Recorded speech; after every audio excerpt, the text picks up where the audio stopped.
네, 안녕하십니까. 개혁책방입니다. 오늘은 현대인의 하이데베르크 요리문답 세 번째 시간입니다. 제3주 본성의 부패 제6문답부터 8문답까지 함께 살펴보도록 하겠습니다. 제6문답입니다. 그렇다면 하나님께서 인간을 악하게 창조하셨습니까? 답, 아닙니다. 하나님은 사람을 선한 상태로 자신의 형상을 따라 참된 의와 거룩함으로 창조하셨습니다. 그래서 사람은 하나님을 바르게 알 수 있었고 하나님을 마음을 다해 사랑할 수 있었으며 영원한 행복 가운데서 하나님과 함께 살 수 있었습니다. 그리하여 하나님께 찬양과 영광을 돌릴 수 있었습니다. 질문답입니다. 그렇다면 타락한 본성은 어디에서 왔습니까? 우리의 시조인 아담과 하와가 낙원에서 타락하고 불순종한 데서 왔습니다. 그때 사람의 본성이 심히 부패하여 우리는 모든 죄악 중에 잉태되고 출생합니다.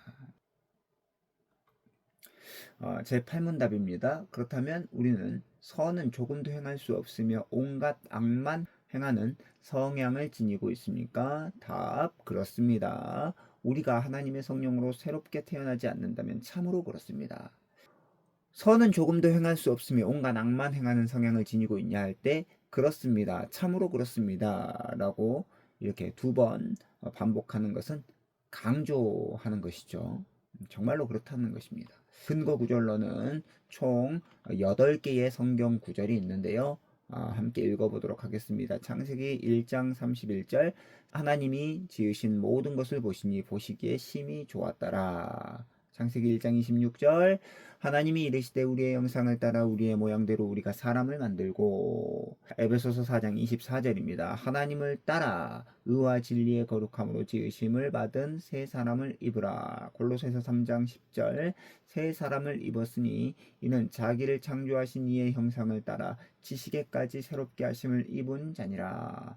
창세기 5장 3절 아담은 130세에 자기의 모양 곧 자기의 형상과 같은 아들을 낳아 이름을 셋이라 하였고 시편 51편 5절입니다. 내가 죄악 중에서 출생하였으며 어머니가 죄 중에서 나를 잉태하였나이다. 이사야 53장 6절 우리는 다 양 같아서 그릇 행하여 각기 제 길로 갔거늘. 요한복음 3장 3절입니다. 예수께서 대답하여 이르시되 진실로 진실로 내게 이르노니 사람이 거듭나지 아니하면 하나님의 나라를 볼 수 없느니라. 자, 그러면 육문답 해설입니다. 어리석은 사람들은 죄의 원인을 하나님에게서 찾습니다. 하나님께서 사람을 부족한 존재로 창조했기 때문이라고 그들은 생각합니다. 하지만 하나님은 사람을 부족한 존재로 창조하지 않았습니다. 하나님은 사람을 하나님의 형상으로 창조하셨습니다. 자, 어떤 신학자는 이 아담이 창조될 때 성인으로 창조되지 아니하고 어린아이의 인지 능력을 가지고 창조했다라고 말하는 이들도 있습니다. 그러나 그렇지 않습니다. 하나님은 사람을 부족한 존재로 창조하지 않고 하나님의 말씀에 완전히 순종할 수 있는 그러한 존재로 창조하셨습니다. 하나님의 형상으로 창조되었다라는 것은 크게 세 가지 의미를 가지고 있는데요. 첫 번째 지식, 두 번째 의로움, 세 번째 거룩함입니다. 하나씩 살펴보도록 하겠습니다. 하나님의 형상으로 창조되었다라는 것 세 가지 중에 첫 번째는 지식인데요. 사람은 지식이 있는 존재여서 하나님을 바르게 알 수 있었습니다. 조나단 에드워드는 그렇게 말했다라고 해요. 하나님을 아는 지식이 없는 인간은 짐승과 다름없다 라고 이야기했다고 합니다. 정말로 그렇습니다. 사람은 지식 있는 존재여서 하나님을 바르게 알 수 있었습니다. 마땅히 그래야만 했고요. 자, 그런데 죄로 말미암아 그 지식을 잃어버리게 되었습니다. 둘째, 의로움입니다. 사람은 의로운 존재여서 하나님을 마음을 다해 사랑할 수 있었습니다. 그러나 그건 역시 죄로 말미암아 잃어버리게 되었습니다. 세 번째, 거룩함입니다. 사람은 거룩한 존재여서 영원한 행복 가운데서 하나님과 함께 살 수 있었습니다. 종합하면 사람은 하나님의 형상으로 창조되었기 때문에 하나님께 찬양과 영광을 돌릴 수 있었습니다. 그렇다고 한다면 하나님께서 사람을 선하게 창조하셨다라고 한다면 사람의 부패한 본성은 과연 어디서 왔냐라는 거죠. 우리의 시조인 아담에게서 왔다라고 분명히 성경은 말씀하고 있습니다. 하나님은 아담에게 선악과를 먹지 말라고 명령하셨습니다. 하지만 아담은 하나님의 명령을 어기는 죄를 지었습니다. 그때 하나님의 형상을 잃어버렸습니다. 대신에 부패한 본성을 가지게 되었습니다. 아담의 부패한 본성은 예외 없이 후손들에게 유전되었습니다. 네. 그 가운데 모든 사람은 죄 가운데 잉태되고 죄인으로 출생하게 되었습니다. 그래서 다윗이 시편 51편 5절에서 그렇게 고백하는 거죠. 아담으로부터 물려받은 부패한 본성을 원죄라고 하는데요. 이 원죄는 사탄에게 굴복하게 하고 하나님께 저항하게 합니다. 그래서 사람은 사는 내내 죄를 짓게 됩니다. 그 원죄에서 나오는 실제적인 죄를 자범죄라고 부릅니다. 그래서 모든 인간은 아담으로부터 부패한 본성을 물려받는다 라는 거죠. 이 부패한 본성으로는 선을 행할 수 없고 악에 저항할 수 없습니다. 따라서 사람이 선을 행하려면 부패한 본성이 변화되어야 하는데요. 부패한 본성이 그대로 남아있는 한 사람은 선을 행할 수 없고 자신을 구원할 수도 없습니다. 어떤 사람은 반론을 제기할 수도 있습니다. 모든 사람이 악만 행하는 것은 아니고 때때로 선을 행하기도 한다라는 것이죠. 이것은 선과 악의 기준을 모르기 때문에 생기는 오해입니다. 자, 선과 악의 기준은 인간의 생각과 어떤 지식이 아니라 하나님의 말씀과 하나님의 영광이다라는 것을 알 필요가 있습니다.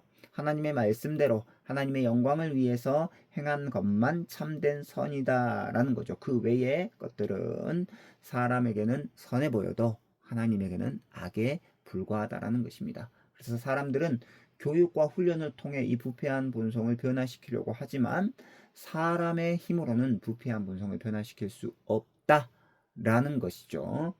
중요합니다. 부패한 본성을 변화시킬 수 있는 것은 성령의 능력으로 다시 태어나는 것입니다. 요한복음 3장 3절을 읽었지만 니고데모에게 예수님께서 그렇게 말씀하신 거예요. 예수께서 이르시되 진실로 진실로 내게 이르노니 사람이 거듭나지 아니하면 하나님 나라를 볼 수 없느니라. 여기서 거듭나다라는 것이 이 다시 태어나다라는 것이거든요. 예. 근데 이 무지한 니고데모는 모태에 들어갔다가 다시 나와야 됩니까? 라고 또 질문합니다. 영적으로 거듭남, 다시 태어남, 그걸로 말미암아 우리가 새로운 사람이 되고 또 부패한 본성을 변화시킬 수 있다라는 거죠. 그 일은 우리 스스로 할 수 있는 것이 아니고 바로 성령의 능력으로 가능하다라는 것입니다. 그러면 이제 정리하기 한번 하도록 하겠습니다. 사람이 하나님의 형상이라는 것은 무엇을 의미합니까? 세 가지로 살펴보았죠. 첫 번째는 지식이 있는 존재다. 두 번째는 의로운 존재다. 세 번째는 거룩한 존재다. 그래서 지식 있는 존재로서 하나님을 알아가는 것이고 의로운 존재로서 하나님을 사랑하는 것이고 거룩한 존재로서 하나님과 함께하는 것, 이것이 바로 사람이 하나님의 형상이라는 것을 의미합니다. 두 번째로 하나님이 사람을 선하게 창조하셨다면 사람의 부패한 본성 과연 어디에서 왔냐? 우리의 시조인 아담에게서 왔습니다.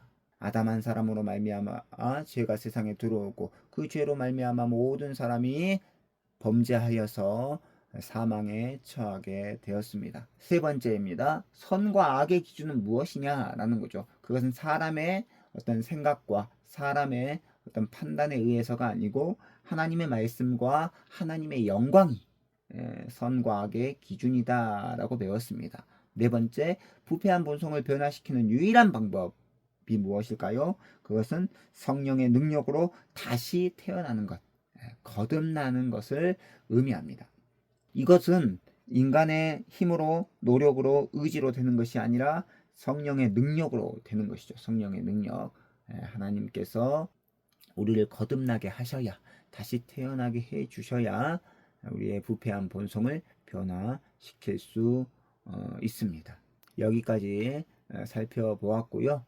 하이델베르크 요리문답 6문답부터 8문답까지 우리가 살펴보았는데, 다음 시간에는 하이델베르크 요리문답 9문답부터 11문답까지로 찾아뵙도록 하겠습니다. 좋아요와 구독은 저에게 큰 힘이 됩니다. 안녕히 계십시오.